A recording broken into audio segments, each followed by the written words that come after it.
of DNS cache poisoning attack. It's a joint work with Ariel Berger from Ariel University and Professor Anat Bremner-Bar from Tel Aviv University. DNS poisoning attacks are widely spread and are still very dangerous. We've seen many CVEs in the last 20 years, and still a new attack just surfaced up and reported in SP 2024. So the attack is still active and dangerous, remains pervasive. In this talk, I will show you a new, fast and efficient detection and mitigation of all statistical DNS poisoning attacks with 0 false negatives and negligible amount of false positives. We see standard statistical attacks. We deal with fragmentation attacks and with out-of-bailiwick poisoning attacks. We do not detect or mitigate session hijacking attacks that involve either man-in-the-middle poisoning or BGP hijacking. Okay, at a very high level, a DNS request goes from a client to a recursive resolver that delivers the request to an authoritative server to resolve the IP address of the domain in question, and getting the result from an authoritative name server and passing it on to the client that can now go and surf and deal with its bank account over the bank website. In a poisoning attack, an attacker comes in, knowing that there is a request for bank.com, quickly responds with the incorrect IP address for bank.com, trying to trick the client to visit its own website, which will mount a phishing attack on bank.com. Well, the recursive resolver receiving the fake response that spoofs the authoritative server is over UDP, so it's easy to spoof the IP address of the authoritative server, checks that it is indeed for bank.com domain. Yes, it is for the same domain. It checks whether the port number or the transaction ID are correct. The attackers have techniques to guess one of these two, but not both. So either one of them has to be guessed, and the attacker has to send many packets, many times 65,000 of them, until he gets the one he doesn't know how to guess correctly. Here you see the red one, bingo, gets all the parameters correctly and gets into the resolver, and it's passing the wrong IP address to the client, which is now tricked into a phishing attack mounted by the attacker. First, the poisoning attack that leads to phishing attack.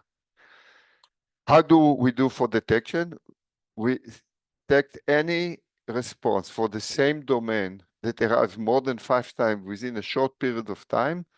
We say this is an attack to do poisoning attack. And we block all the subsequent responses to the same domain. This is our detection. And we do the mitigation. We send the recursive resolver a response, spoofing again the authoritative server, asking the recursive resolver, please ask your question again over TCP by flipping the TC bit on the response on. This is a standard technique in the DNS protocol that nearly all the recursive resolver around the world obey.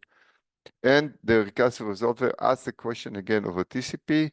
This connection cannot be spoofed. No fake responses could be generated from an incorrect IP address, and only authentic responses of the server are accepted by the recursive resolver, and the client can go to its bank.com website safe and secure. Attackers have lost the game. So we saw detection with minimum amount of false negative, allowing a very few correct, authentic responses to be labeled as negative. This happens if a legitimate response is stuttering and sends the same response again and again, and negligible amount of false positives. The amount of successful attacks is in the first, if you succeeded, in the 5 attempts out of the 65,000, which is with this small amount of less than 1 promille chance of success. And the mitigation doesn't add any false positive because it doesn't allow any good ones to pass. All the good ones have to complete the TCP, and they successfully do. None of the attack responses manage to go over TCP, and we get 0 false negative with negligible amount of false positives. Altogether, we catch nearly 100% of the attacks with 0 false negatives.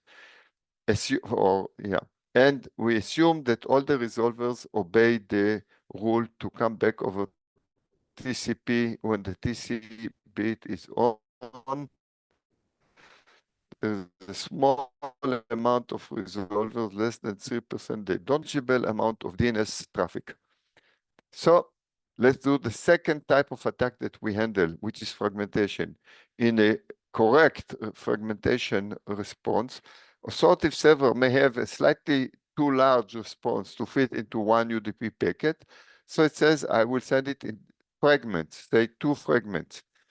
Fragments may come due to traffic out of order arrive at the recursive resolver. The second fragment may arrive first. Recursive resolver says, okay, this is the identification number, 16-bit identifying the packet that I'm reconstructing, creates a table. When the first fragment arrives, it reconstructs the whole response, sending it to the client, which now have the correct IP address for its query.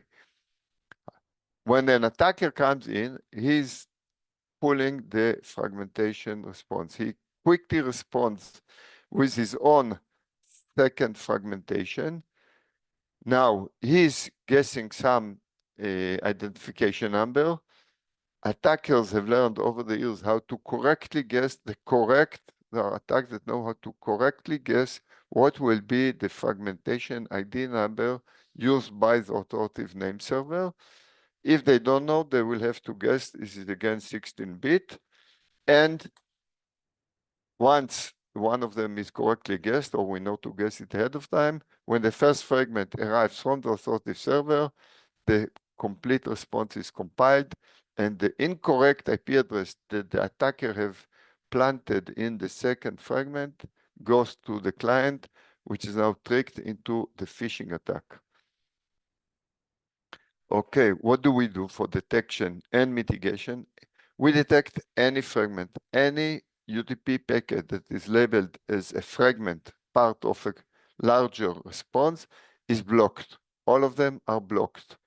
And if we don't know where it's coming from, it's blocked. And we do, for mitigation, we tell the recursive resolver, please ask the question again over TCP. The response will be large enough to take the full response. And TCP, we cannot fake, the attacker cannot get in. TCP uses a 3-way handshake to authenticate the authoritative name server, and only the legitimate authentic responses are accepted by the recursive resolver and are passed to the client.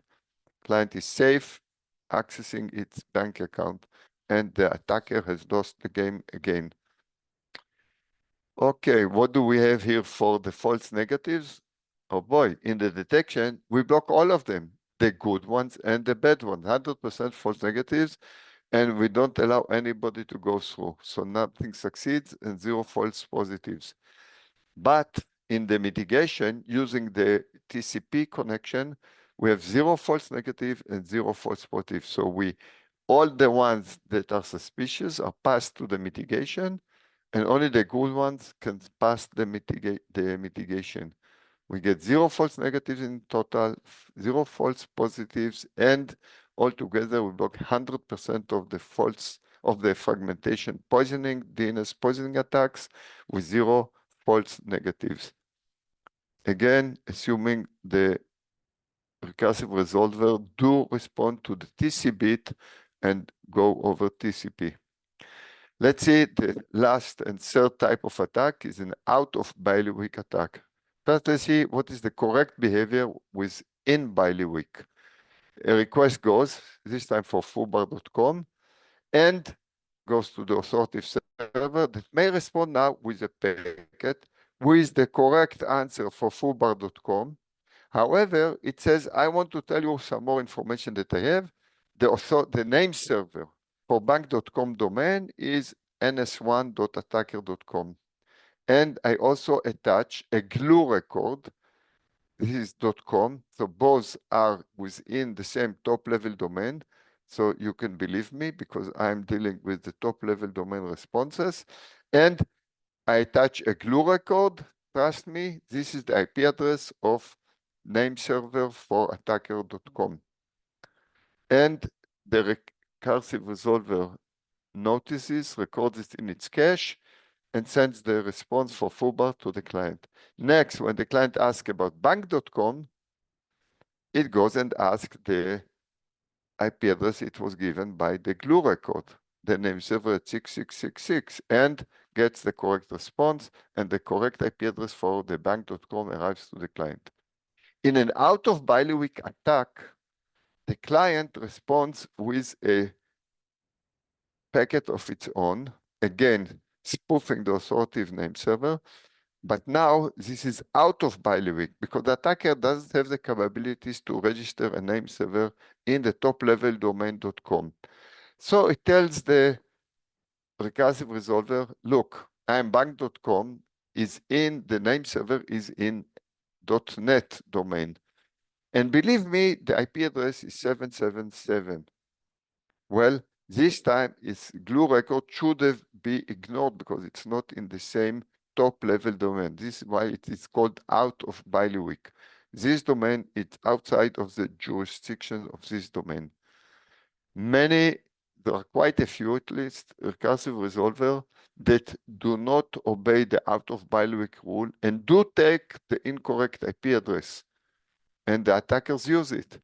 So they implant the incorrect name server for bank.com. When a request comes from the client, it is sent to the malicious name server, which responds with the incorrect IP address for bank.com, which is now passed to the client, which is tricked into a phishing attack as the attacker wanted. What do we do for detection and mitigation of out of bailiwick? We block all out of bailiwick responses. Our software checks whether the .com, the IP, the domain we record for and the domain we ask for are in the same jurisdiction. If not, this response is ignored and blocked. So let's summarize. So the first detection mitigation, we mitigated any response that comes for the same domain more than 5 times. We stop all these responses. We use the count means catch as an efficient mechanism to detect same domain repeating more than 5 times within a short period of time, like 10 seconds. And we have any fragmentations are blocked and asked to come back over TCP. Same thing for out of bailiwick, actually only blocking. Anything out of bailiwick, drop it. As we see, there are many attacks that have been reported in the last 20 years, all the way up to the last attack reported a year ago by Lee et al. And we detect all of them. Here are the rules that we use to detect them, even if only one packet is required for the attack. Because fragmentations, we block on the first fragment. And we also block those that require repeating smaller number of statistical attacks, but still a few hundreds of repetitions.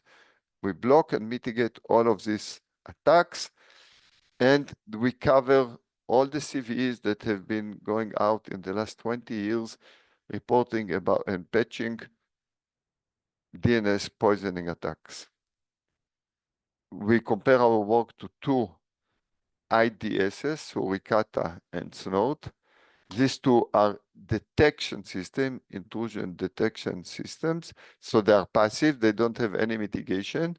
And for their detection, they don't know how to aggregate on domain name. They only aggregate on fields in the IP packet. So they will be hard time to detect the attack. And our system detects it much faster than what Suricata and Snort detect such poisoning attacks. with, after analyzing much fewer packets, like 5% of the packet that suricata or slot need to analyze for the detection. And we have very small amounts, a small number of false negatives. In conclusion, we've seen 3 simple rules to detect the different poisoning attacks. We mitigate the standard statistical attacks and fragmentation attacks with the TC flag asking the resolver to come back over TCP with 0 false negatives and 0 false positives. Our mitigation can be integrated with a lot of different detection methods, resulting in a high quality detection and mitigation system, because